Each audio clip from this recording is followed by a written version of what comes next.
Siya si Michael Jeffrey Jordan, na high school pa lang ay gumagawa na ng ingay sa larangan ng basketball. Marami itong napabilib sa kanyang paglalaro ng basketball at sa kanyang huling season sa high school ay nag-average ito ng 27 points per game, 2 rebounds, 6 assists. Naglaro naman sa University of Carolina si Jordan ng kanyang college career. 3 seasons siyang naglaro sa University of North Carolina at sa kanyang freshman year ay tinanghal siya bilang ACC Freshman of the Year. At umabot din sila sa championship ng NCAA kung saan nakatapat nila ang Georgetown University na pinangungunahan ni Patrick Ewing.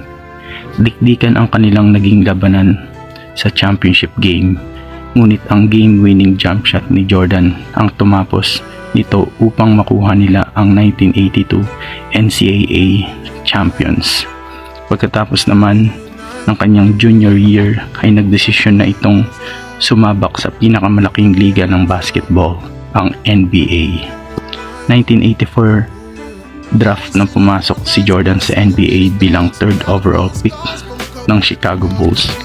Ngunit bago maglaro si Jordan sa NBA ay napabilang muna siya sa USA team sa 1984 Olympics at nakalaban pa ng Team USA ang mga NBA stars gaya ni Larry Bird, Isaiah Thomas, Robert Parrish at marami pang iba, kung saan sinambakan nila ang NBA stars sa final score na 128-106 at pinamunuan ni Jordan ang Team USA na umiscore ng 27 points.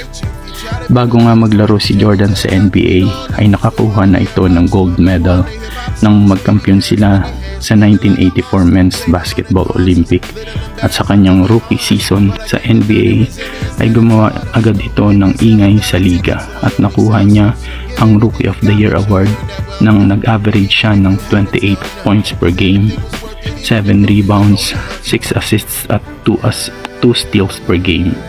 Nagpakitang gilas talaga si Jordan agad-agad, mapadepensa man o opensa sa kanya, kumakapit ang kanyang kuponan na Chicago Bulls.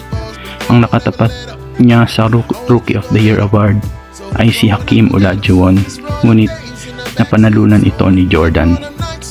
Sa kanyang rookie season, napabilang siya sa All-Star Game.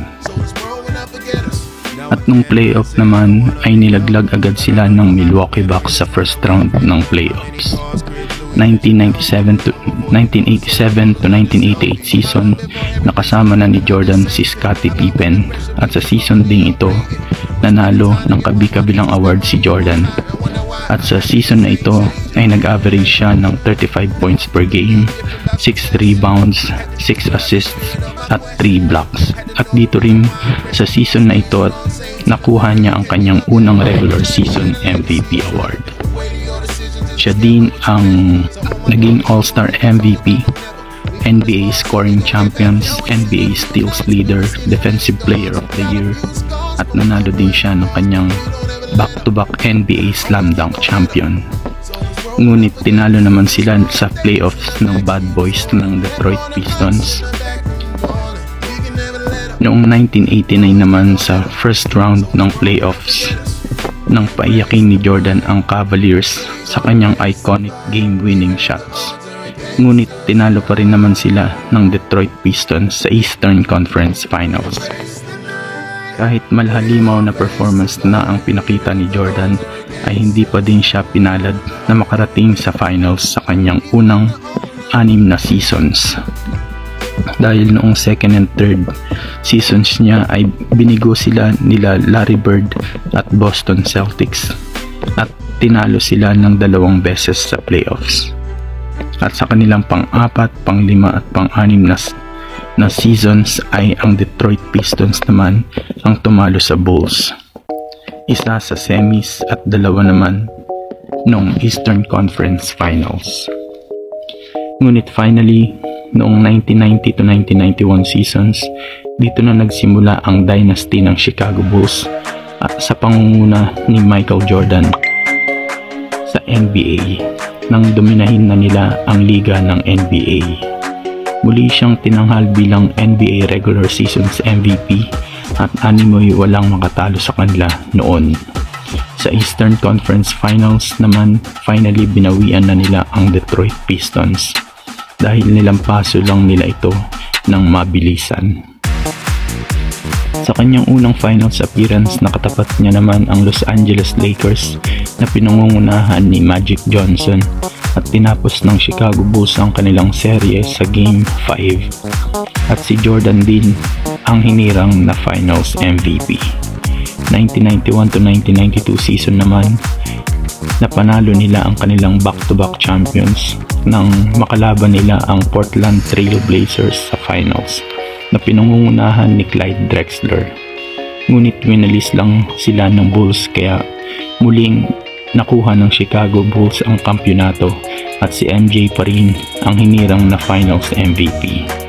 Pagkatapos naman ng 1992 NBA Finals, muling naglaro si Jordan sa Olympics para sa Team USA at dito nabuo ang Dream Team na greatest assemble ever sa kasaysayan na naging undefeated naman ang Team USA sa torneyong ito kaya madali lang nila na iuwi ang gintong medalya. 1992 to 1993 season naman ay ang kanilang three-peat NBA champions at nakatapat nila ang Phoenix Suns na pinangungunahan ni Charles Barkley at tinapos din ng Bulls ang serye sa Game 6 kaya naman napanalunan nila ang kanilang three-peat NBA champions at ang kanyang pangatlong finals MVP. Pagkatapos naman ng kanilang kampyonato, nag-anunsyo si Michael Jordan ng pagre-retiro sa basketball. Naglaro naman ng baseball si Jordan ng isang season at March 18, 1995 naman nang mag-anunsyo si Jordan ng kanyang muling pagbabalik sa liga ng NBA. Nasuot ang number 45 jersey nito. Lumaro siya ng 17 games na nag-average ng 27 points per game. Nakapasok din sila sa playoffs ngunit tinalo sila ng Orlando Magic. Pinangunahan ni Shaquille O'Neal at Anthony Hardaway sa semis playoffs. 1995 to 1996 season naman nabuo na ang Jordan, Pippen at Rodman ng Bulls.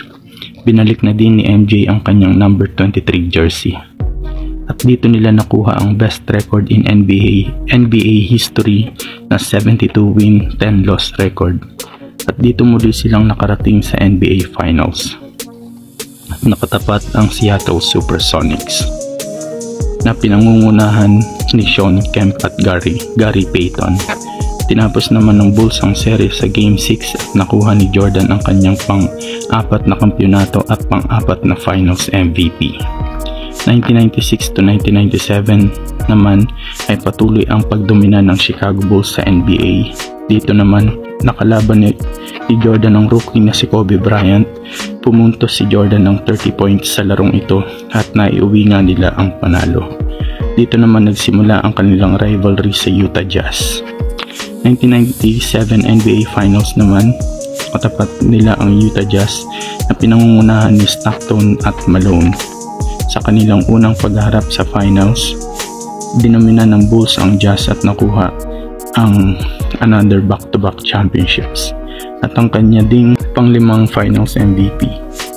1997 to 1998 season naman, muling nagtapat ang Jazz at Bulls sa finals. Dito ay hindi na rin nakabawi pa ang Jazz dahil sa Game 6 ng kanilang series nang magawa ni Michael Jordan ang kanyang unforgettable game-winning shot upang tapusin ang seryeng ito kontra Utah Jazz. Nakuha na rin ng Bulls ang kanilang pangalawang three-peat NBA championships, pang-anim na championships overall, at pang-anim na MVP din ni Michael Jordan. At ito na rin ang huling kampyonato ng Bulls hanggang sa ngayon.